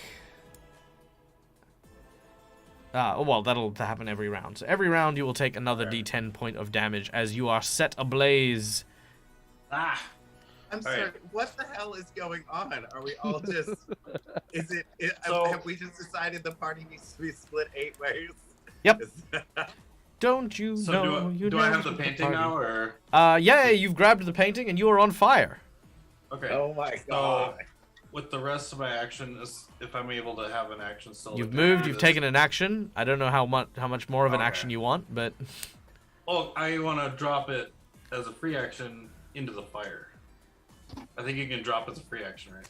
yeah, totally. You want to do that? So I'm gonna drop it into the fire. Yes. All right. You take a picture of Strahd's wife and you throw it in the fire. What? I want you to point. I want to point this out. I am not the Last bad. time I picked even- I am not the Last bad time- guy here. I'm not the bad guy here. 100%. 100%. Oh my god, what did you do? Cool. Last time I came into contact with a picture of Strahd or any Strahd name on it, I got like mine whatever. Oh, so. Came in contact. You touched it. Yes, Oh my I threw it in the fire. You didn't have to touch it. All right. All right. I don't know. That was As you throw the picture of Strahd's wife in the fire, the curtains behind Ipselus suddenly tear off, and whatever was underneath it suddenly grows 8 times in size, has advantage on all attacks, and has had its damage effectively increased by a large number. Oh no. Okay, that's not what I thought I was gonna do, but Oh, you mean, you thought Strahd would be really cool with you burning his wife? no, yeah, no. I mean, I thought sure. something else was gonna happen. So, I'm just gonna, if I'm not Celis gonna is gonna say it. shout out, I don't know what's happening, but I know it's Magog's fault. What the fuck did you do? and you know what? What adds extra salt to this wound? It is now the creature. It's now the hate creature's turn. Oh, my goodness. Yes. All right. Wait, why did they throw a picture of the dude's wife in the fire? Sabo, if you figure that out, send me a message on Discord. Let me know. Yeah. I would love if someone could like Sherlock Holmes this and figure that out. But here we You have are. to go watch previous episodes to find out why. All right. So, Ipselus. Let's Can see. we end the sentence there? Can we just you're just saying my name? Well, I'm gonna end something there. Yeah. All right, there's two. It's a multi-attack, so there's gonna be 2 attacks: one on Ipselus, one on Sir Reinhardt. So let's start with Sir I mean, I Reinhardt. asked you nicely. It misses Sir Reinhardt. Whoa. Oh no, it gets advantage. Sorry, my bad. Oh. Oh, it still my misses. God. What did you do? Yeah. All right, now Ipselus. Oh, that'll definitely hit. And with advantage, just to see if I get a crit, he does not. All right. Ipselus, you take. Oops, sorry. Let me try that again. So that is 11, and then you take 22 points of damage. As this creature, now filled with rage, just basically strikes at you from behind the curtain. This creature is getting larger by the second. That was its multi-attack. Hate you so much. It is invisibility. It's a flawless tracker. Cool. Esther, it is your turn. It would have done like 1d6 damage. Otherwise, wouldn't it? No, it would have done 2d6 plus 3. Now it's doing 4d6 plus 6. Oh my god! Well, mostly because this person who clearly has a massive hang-up about his dead wife just had the picture of his wife burnt. Yeah. Oh, I know. That'll I know do it. why this is happening. I am aware. All right, Esther, what are you doing?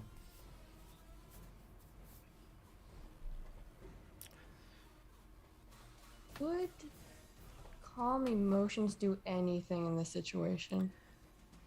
I don't know if I can give you that answer, but you're certainly Of welcome to course. try. I'm asking myself honestly. What can I even do in a situation like this? Because Esther was incredibly happy to see Argento and Reinhardt. Then all of a sudden this happens. It's like, okay, back at it. 1 second.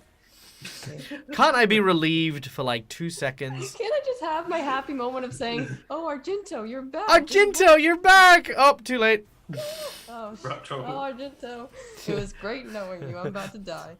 Oh my gosh, why? I have so many tabs open on fancy. Okay. I feel like I need a flipboard that's like days without Vigog-related accidents. It would always be 0. You just want that because it would be no work on your part. It would be.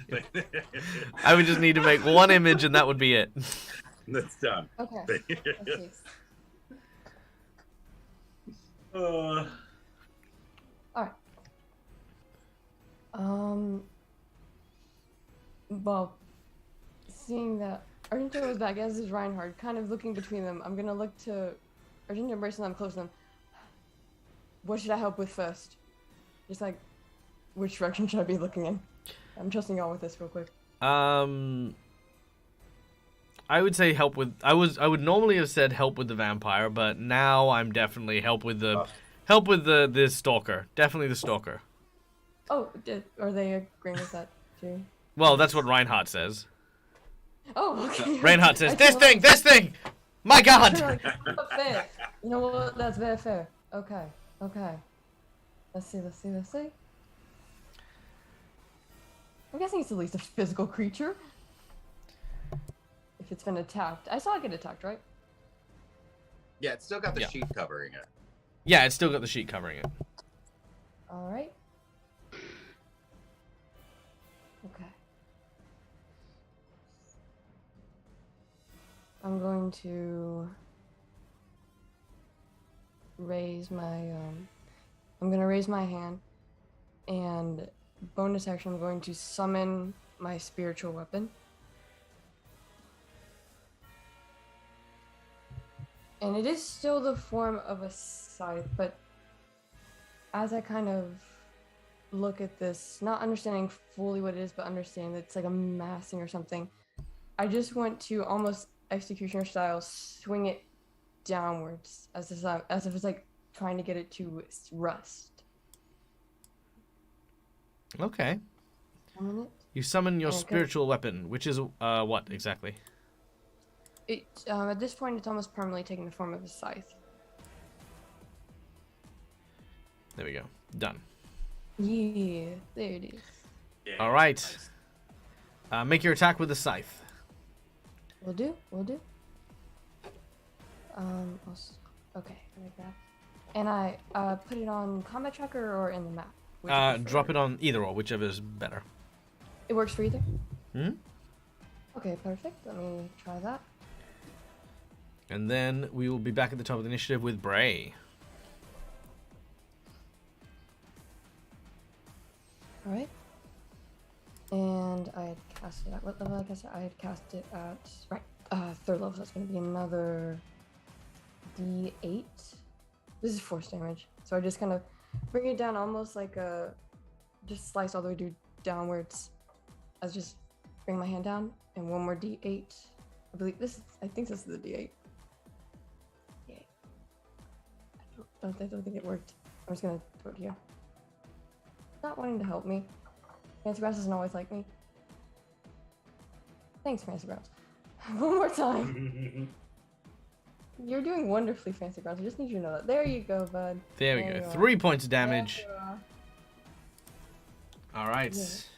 As the scythe digs in into the side of the this curtain.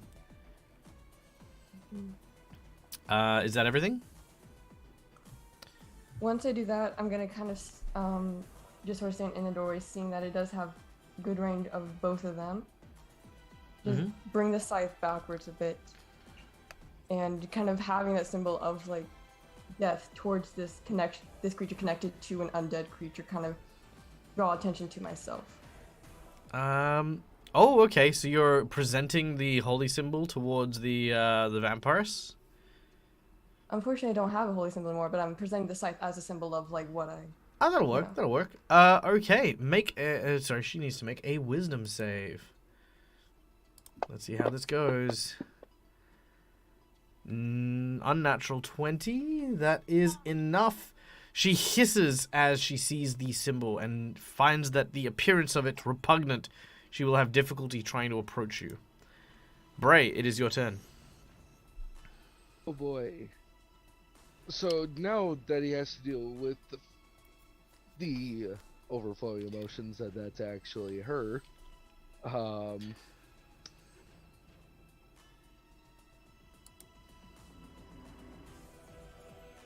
can he... She's still on the wall, right? She is. Would I be able to use said hero point to shoot her hand or foot so that she gets knocked off the wall? Sure, I'd be happy for that. Make your attack. Alright. And can I use that inspiration for the advantage? Yes, you may. Perfect.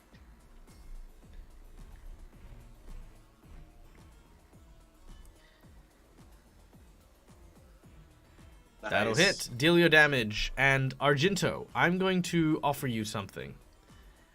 Yes. For your natural 20, I'm going to allow for you, as Bray is doing this, to tear the curtain from the railing nearby and try to catch the vampire in the curtain. Yep. You will need to make an athletics check, and I will take your nat 20 for it. Yep. All right. Alright. And because that was with advantage, I got my sneak attack, right? Yep, please do it. Oh boy. Oh, That'd be 26. 26 damage. Nice. All right. Oh, Opposed 13 athletics because check. She partially resisted. oh. Well, she gets a natural 1. So Argento, you, as she begins to fall, her hand Rolled slips. So her rolled hand for the slips from Strahd's the. hate. Neil, I swear to God. Sorry, you rolled for Strahd's hate. Do you? Okay, do you want me to roll it again then? No, No. Then why are you bringing it up? I don't know. She rolls a natural 1. Doesn't matter whose stats getting applied. As she rolls a 1, she falls off the wall, and Argento, you quickly grab the curtain, and you hear this ripping sound as you tear it. She lands hard on the ground, and you ensnare her, wrapping her up and grappling her. As you take her in hand, is there anything you say or do? Yeah, I basically call out to Bray and say, "Get the others. We need to regroup. Trust me, we have to get out of here. I know where she's going to be. Your sister is still alive. We can save her, but we have to leave now." Hearing this, Reinhardt heads back towards the entrance that he came from. He says, "Quick, through here!" As Argento does the same to a nearby wall. Now, Bray, we'll start with you. Do you follow Argento through the tunnel? He's gonna run to the door first and basically shout what Argento said. Oh, they can all hear. Yeah. Oh, okay, then yeah, he's gonna follow him. All right. Esther. Am I?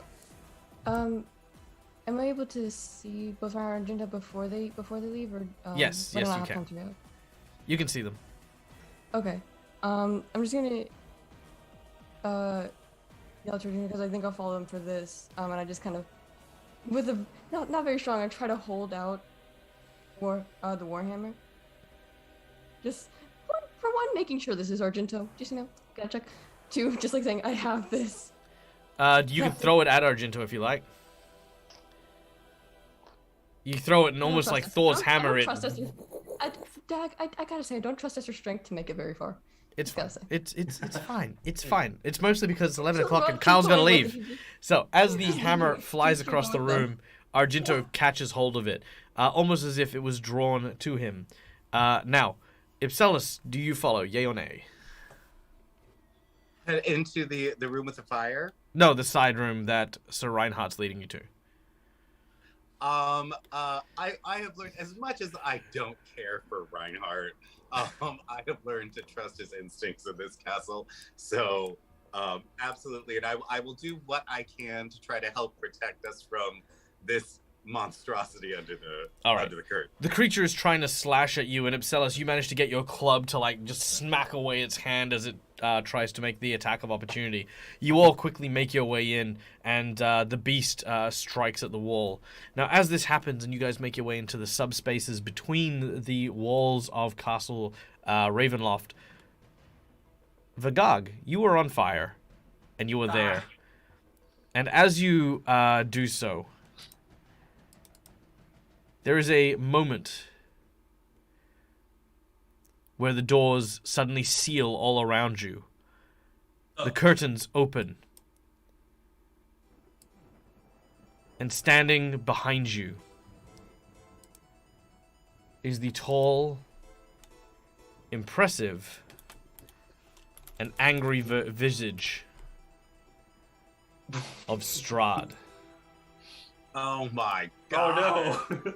He is absolutely and utterly enraged Yeah. as he looks at you and the smoldering portrait of his wife. And that No! is where we're going to end Oh my. today's session. Oh no! Yeah, Bagog. All right. Bagog. Remember when we said that Stooped was gonna start hurting? Yeah. I was typing with Marcus, like, no, Esther didn't leave yet because we were just leaving Gog. Apparently, I'm not allowed to because the doors are closed. Can't do much at this point. Look, yeah, basically the doors will slam shut before you get a chance to go in there. You might be on the other side yelling, Vigog, but then, yeah, the invisible stalker's going to get you. All right, now, meanwhile, however, we are going to switch screen right now. The audience will be able to hear you, but we obviously need to say farewell to our dear friend Kyle so that he can go back and prepare for his game. So, Kyle, thank you so much as always. An absolute treat love you. and a pleasure. All right. Bye, Kyle. Bye, Kyle. All right, here we go.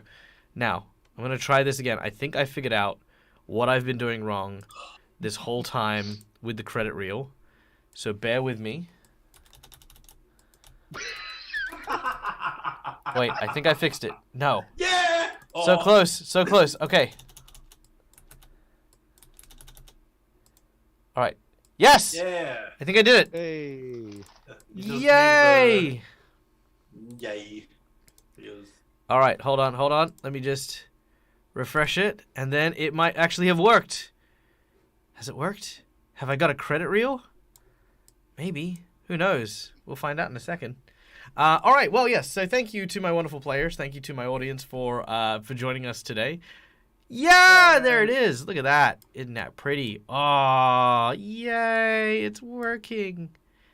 It's beautiful. Okay. Sorry. I'm getting distracted. Yes, thank you to my wonderful players. Thank you to my audience. Thank you to our sponsors. This was an amazing game. Guys, do you want to leave off on any lasting impressions for today's session? Anything that that you guys want to share with our audience? I'm sorry. Neil. I will write Bagog's eulogy. Ray only knew him for an hour. Yep. Yep, that's it. Uh, Now Esther, now that we have a few seconds, so you wanted to throw the hammer. I mean, what is Esther's reaction to the door slamming shut? She has a lot to react to at this point. Yeah. So yeah, because she knew that the guy is here. She doesn't exactly know that he's kind of thrown the portrait into the fire. So she's like, oh, the guy may just be like coming right after us. So I'm just gonna wait here. It's just the door slams. Like, so that's the thing. It's just like like she's probably not going to leave yet in this case because someone's just been locked in a room with what is most likely Strahd. We gotta be honest here. Anytime a door slams, like, that's just gonna be. Oh yeah, it's probably gonna be Strahd or something. But you know what? Petiola says something. She says, "Don't be sorry, Neil. It's fabulous content for us to watch," and it is true. I know. That's why I'm like, I'm happy I did it. But also, I've always like, said this. I've said crap. this from game one. Neil's biggest issue is Neil doesn't look where he is literally stepping at any given time. There's been I have seen this man jump into literally a sewage tank with nothing but a blender, with no rationale or reason as to why. I've seen Neil again throw a portrait of Strahd of acid. Yep, and eat the same poison berry 6 times in the same encounter. 6 times, yeah. We've seen this. We've seen this. I do not fault Neil for doing this. It makes the games interesting and fun. But yes, at some point or another, unfortunately, it comes to get you. And you know what's really, really, really sad for me is after reading this entire book, I'm the only one who understands exactly how much you fucked up just then. Alright, yeah. Because we only just after all this time we've only just finally started gleaning Strahd's motive. Why is he after Irina? What is his deal? Why is he doing this stuff? Why is he playing this elaborate cat and mouse game? And as we piece this together, there's a wedding cake. There's like cobwebs. There's Irina who's been turned into a vampire. Argento has found a little piece of this. Neil has come across this portrait of a woman who looks exactly like Irina with Strahd's wife's name on it, and he throws it in the fire. Do you want to know the second reason why I did it? What's the second reason? I know the first reason is because, and to clarify for everyone, the first reason was because previously Strahd appeared in a portrait to talk to Vagag and was quite scary and intimidating, which he's done multiple times. He's done it out of I think it was a window for Esther in Barovia, like really early on when we were doing stuff, and with Argento in the river as well. So he's anything with a reflection or basically anything with a reflection of a person or Strahd would suffice. He never did appear to Esther. Esther was the one actively talking to the reflection. But yeah, what was the second? Yeah. The second was Argento. The whole when you mentioned the painting and it was a painting of Irina, but it said like Titania Strahd. The whole time I was thinking of the Immortal Man movie or whatever that was, where it was like if the he picture of Dorian Gray. Yeah. Yeah, I figured if I love the fact that that's where you went. I also love the fact that all that would technically mean is that you would have maybe killed Strahd's wife. Which still doesn't help you at all. Yeah. No. But I appreciate the fact that it is just clever enough to make sense. But again, looking at where you're planting your feet, super important to avoid death. Yeah. All right, Esther. You Yes. made the painting super interesting. So I did. So why not burn it? I mean. Yeah. Mac. I didn't want to. Just one more thing was something that was because of you, not in a good way. Me? It was in a good way. Not in a good way. Oh. Oh, okay. No, I'm sorry. I meant in a good way. I'm sorry about that. Sorry. It's okay. Sorry. It's fine. Whenever you used the Nowhere King song for the Elder Brain.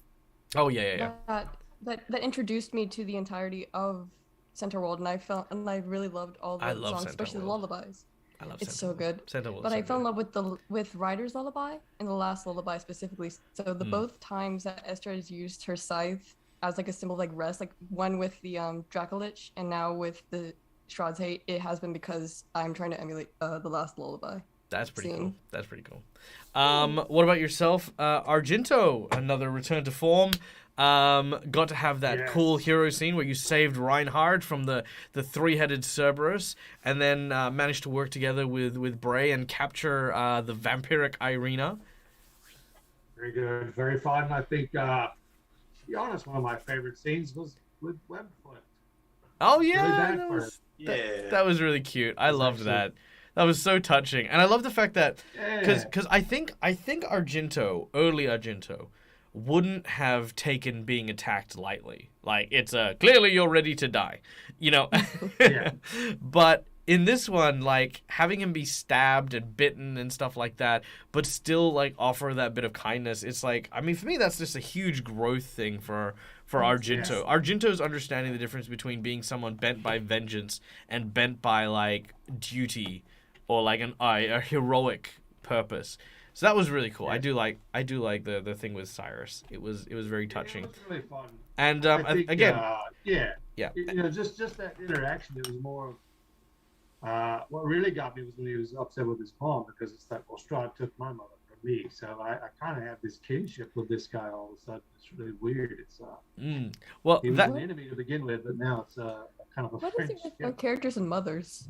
I don't know. Yeah. Mums, we love mums. You can't. It's like Oh. mums are like animal companions in D&D. You know, like Oh. you like you know you'll ride or die if someone starts going after your mom. Same thing if someone goes after your animal companion. It's like this guy must die.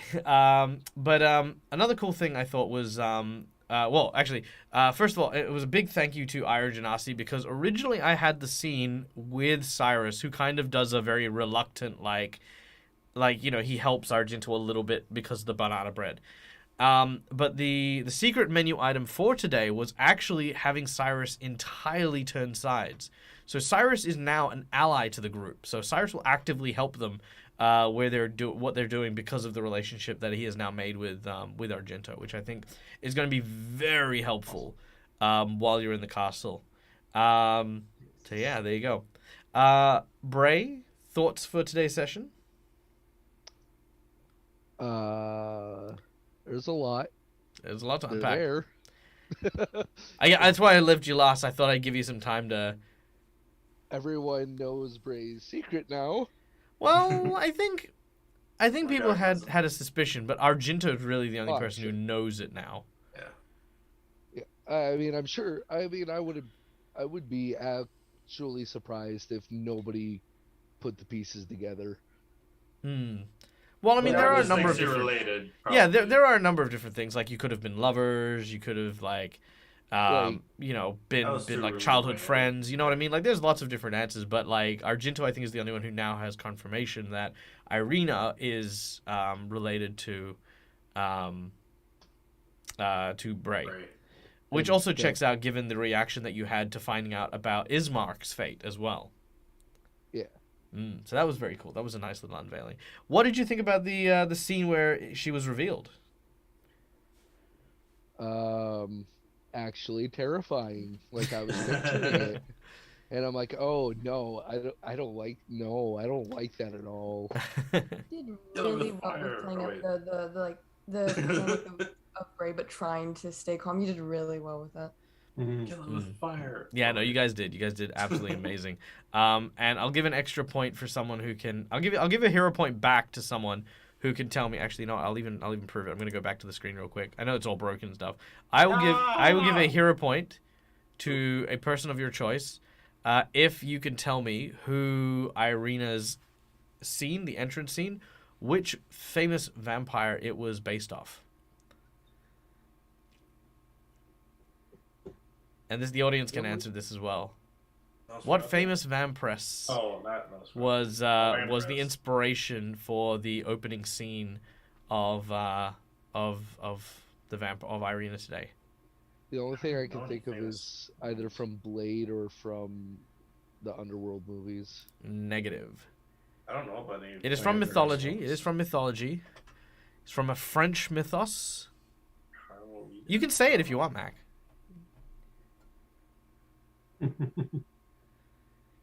She was in a bathtub filled with blood. very sensually came out. You don't remember the name, but you remember the thing? Yeah, I feel that. All right.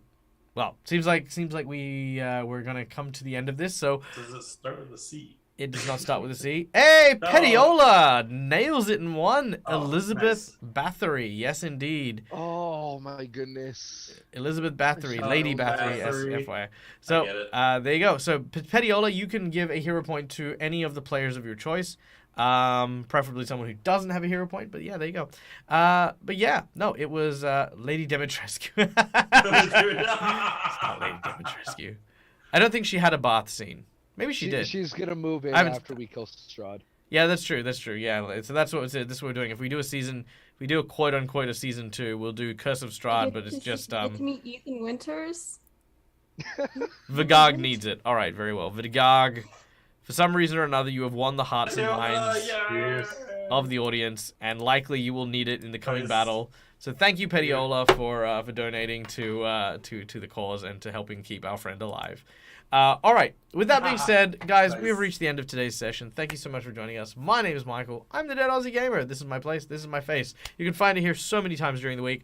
Let's see. What am I doing next? Friday, we are back for our Oriental Pathfinder adventure in the morning, followed by Saturday, where I will be doing a game with Phoenixy Wacky. It is a charity game, No Hungry Kids. It is going to be amazing. I'm going to be playing with Quincy from Quincy's Tavern, as well as 2 of the cast members of the Perception Studio Felted Friend cast. Then Sunday, I will be back over on Quincy's Tavern playing Aki, the fire-breathing, fire-dancing sorcerer. So come and check us out on all those cool things. And if you want to keep up to date with all things Dead Aussie Gamer, head on over to our Discord. All of the notifications go out on there.